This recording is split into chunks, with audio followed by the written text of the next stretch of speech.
They say set it writable, set it writable, set it writable. And then in a separate thread, in a separate core, they continuously say write this value to the BIOS, write this value to the BIOS, write this value to the BIOS. And so the core race condition is those two threads continuously are just hammering on trying to write to the BIOS, and eventually we found that they're always able to succeed. This is the kind of race condition which an attacker likes, right? There's no penalty for failure, and beyond that, you just keep doing it long enough and you're always guaranteed to win. So, Corey talked about this back at CCC in December 2014. This was disclosed privately to Intel and CERT in May of 2014, and so this has been, out there for quite a while.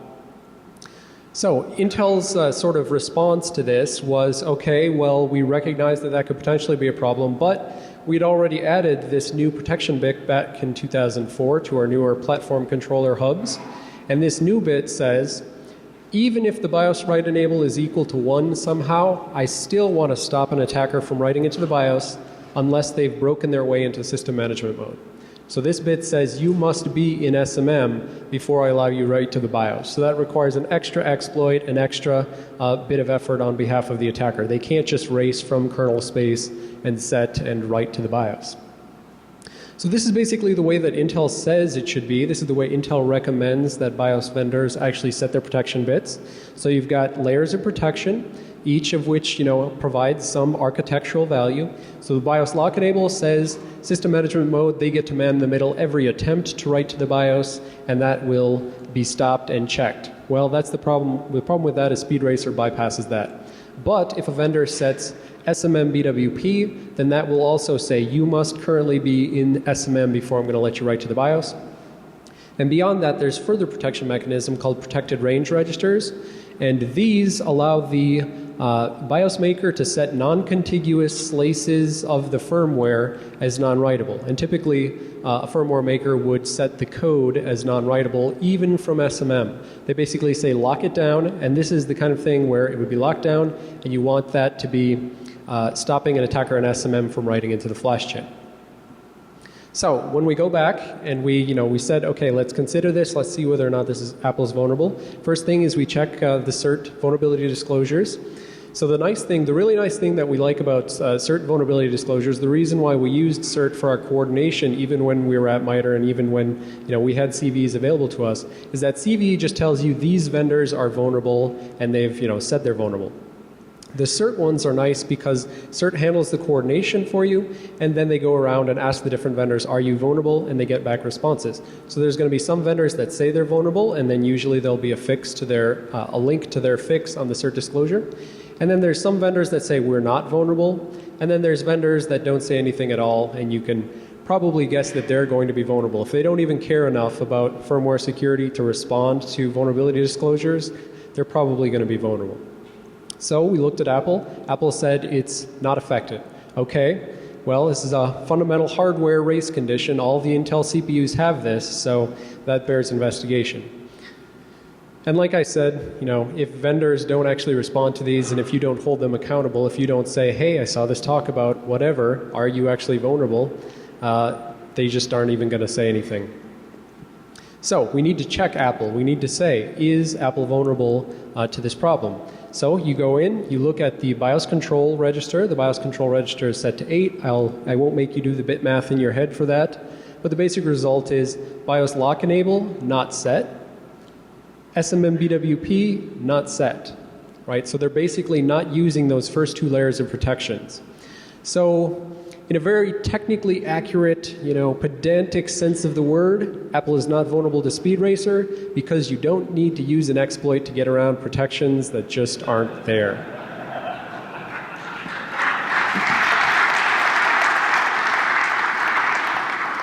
So this is what protection looks like on a new Mac system. I went out and bought the absolute newest Mac Mini, and this is the protections I saw. So you see, they're not even using the first two protection mechanisms, so that means they've got a single point of failure. Right, and beyond that, there are gaps. There are gaps in this region. The first gap points at the EFI variables. If you use the command line tool NVRAM, you can twiddle NV variable bits, but even some variables are prevented from being accessed by NVRAM.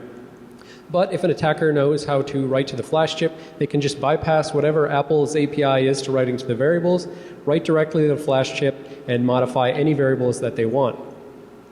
Beyond that, there's an additional sort of gap in this protection, which we don't even know what that does, right? But as testing this sort of attack, we go ahead and we say, all right, corrupt that, write all X's into that, and let's see what happens. Well, what happens is the system is bricked. It will never ever boot again. Right, and that's undesirable behavior. So there's a video for that online which you can watch, but it's kind of hard to show, a cool demo video. Look, the system does not boot. It's just a picture of the system. So we decided to skip that, and you can watch that video online if you'd like. So, second thing we need to look at, Darth Anonymous vulnerability. I've got a goon crawling up here. I don't know what he's doing, but okay. So, Darth Anonymous vulnerability, right? So we saw that the protection mechanisms still have the protected range registers. Attacker would like to get around that, modify the code and stuff. And so that's exactly what the Darth Anonymous vulnerability allows an attacker to do. Sometimes called the Dark Jedi attack, this was named by Rafal Wojcik because basically Darth Plagueis defeated Darth Anonymous, killed him, put him into this, and then continued to resurrect him, and then kill him and resurrect him and kill him and resurrect him. I'm not, I don't know the exact story, and consequently it's been said that this is just like, maybe he didn't kill him, he put him into a coma, that sort of thing. But the analogy here is that we want to continuously kill and resurrect the system and use it to study the system, find vulnerabilities for science. So the Darth Anonymous vulnerability is the situation that when you put your system to sleep, just normal sleep, not a hibernate, not a, what does Apple call it, deep sleep. If you just put the system to sleep, close the lid, you're going into what's called ACPI S3 sleep. This is a low power mode where the hardware tries to power off as much of the motherboard as it can. Well, some of the stuff that it powers off is parts of the chipset which allow these protected bits to become unset, right? You're going into low power, you lose all of your electricity, and the bits get unset, right? And so this can be manipulated by an attacker. So this vulnerability was disclosed to CERT and the newly formed UEFI security response team back in September of 2014. And then this was publicly disclosed in December of 2014, as Trammell said, day before his talk, and wanted to find out whether this applies to Apple. So very, very quick. I recommend you go watch the actual talk if you want to know the details, but at the highest level, the details of Darth Anonymous are this. A normal system, when it's booting, is going to take that top path there. The normal boot path, you're going to execute each of your EFI or UEFI phases. As the system's booting, it's going to save information about which hardware configuration bits it's set to this little cheat sheet. This is boot script, this S3 boot script, which is going to be stored in RAM somewhere. Well, unfortunately, it's stored in unprotected RAM. That's the core of the vulnerability. But when you go into sleep and you wake back up, the resume execution path is going to say, instead of executing all of my normal boot code, which would make my resume from sleep as slow as a normal boot, I just want to consult the cheat sheet, and it will say, it has these type of operations. You can write to I/O, you can write to memory. And so you basically just go down the line and interpret this boot script, and that will make it so that the hardware will be reconfigured the same way it would be with a full boot, but much, much faster, right? That's why you have the nice, quick wake from sleep. But there's a core problem with this boot script, core vulnerability. The vulnerabilities are twofold. One, the script gets stored in non-protected RAM. And why does it get stored in non-protected RAM? Well, because you look at the spec document from 2004, and you can see right there, they're recommending storing it into this ACPI non-volatile memory. Well, the thing is that memory is just memory like any other memory. An attacker can manipulate it, compromise it. When they go to manipulate it, there's this one sort of catch-all opcode. There's this dispatch opcode. And the dispatch opcode says, whatever I need to do to configure hardware, it's too complicated for just, combination of reads and writes, things like that. So instead, I'm going to jump off, and I'm going to jump to some arbitrary code that's pointed to by the dispatch opcode. So a script that has jumps to arbitrary code plus an unprotected script somewhere in RAM means that attacker can compromise the script get rid of the protected range registers and have access to everything, get access to the code, modify the code so that right from the very beginning, all of the code is compromised by the attacker. So that's the net result of the Darth Anonymous attack. So when we go back and we say, did Apple say they were vulnerable or not vulnerable, look at the cert disclosure. In this case, this particular disclosure, unlike all of our past ones, was a little weird in that we saw cert had been listing only the affected vendors, only those vendors that replied and said they were affected. So at first we didn't know, did Apple say they were not vulnerable? Did cert not actually contact them? But by running it to ground, we found out that cert hadn't actually contacted them and told them about it. Well, that's fine, but it was still also coordinated through the newly formed UEFI security response team. And since Apple is a UEFI board member, you would expect them to listen to the UEFI security response team, right?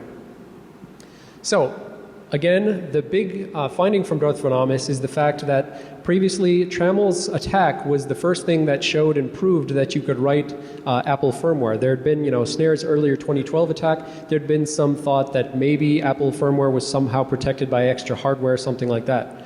Trammell showed, no, that's not the case. You just need to know how to fix up CRCs and things like that. And once you do that, you can write to it. But again, Thunderstrike 1 required physical access with the the Thunderbolt device itself. So Darth Anonymous says, no more physical access is required. Anyone who can get remote access to the system can manipulate that script in memory and then make it so that when you go to sleep and wake it back up, you can compromise it. Now, sorry that this is so small that no one who didn't sit right up next to the projectors is going to be able to see that. But this is showing, just a plain Jane software attack version of this. So once you've used a root privilege exploit, you can look and inspect the system, right? Inspect the system. It does have protected range registers. They are protecting the code. But then you find the boot script in memory, you find one of these dispatch opcodes, and you point it at some other address where you're going to put code. So point it at a different address, insert code into that address. And so the specific code we did here was to set a lock early. So basically the boot script's going down, down, down, and it's interpreting stuff. The protected range registers get set somewhere lower in the boot script. Somewhere higher, there's going to be this dispatch opcode. And so all we do is we just lock down the registers and say no one is allowed to modify these protected range registers. In so doing, they get locked into a default 0 value that they had when they got cleared because you lost power. Right, so when we do that, then you set it to sleep, then you wake it back up. There you go. After wake, now the protected range register is all 0, locked in, can't be changed until the next, sleep resume cycle. So after that, right, we've just taken out protected range registers. Apple doesn't use BIOS lock enable or SMMBWP. That means, go to win. The attacker can write anything into the firmware. And here we just showed writing hello world into the firmware, someplace we knew wouldn't actually brick the system. So another vulnerability very similar to this that you may have heard of a couple months ago is called Prince harming. So we'd actually seen this vulnerability in the past in other vendors, called it Snorlax, and told CERT about it back in 2013. Unfortunately, the vendors fixed it before we told CERT, you can make this live now, it's been, fixed. And then CERT said, well, it's been fixed, we don't need to coordinate this anymore. So they kind of wouldn't post our thing for a long time until Pedro Valaca came along this past May, and he found the exact same sort of vulnerability on Apple's.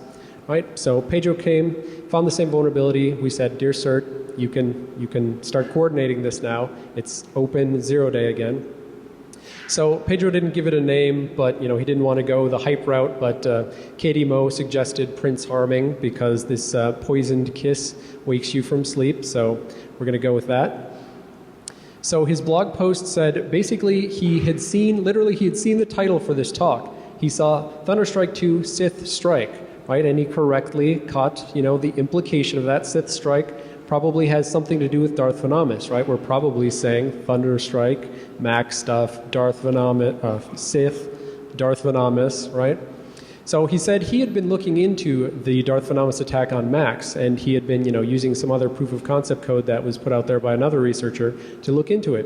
When he looked into it, what he found was this Prince harming vulnerability, which at the end of the day was actually a little more severe than Darth Anonymous.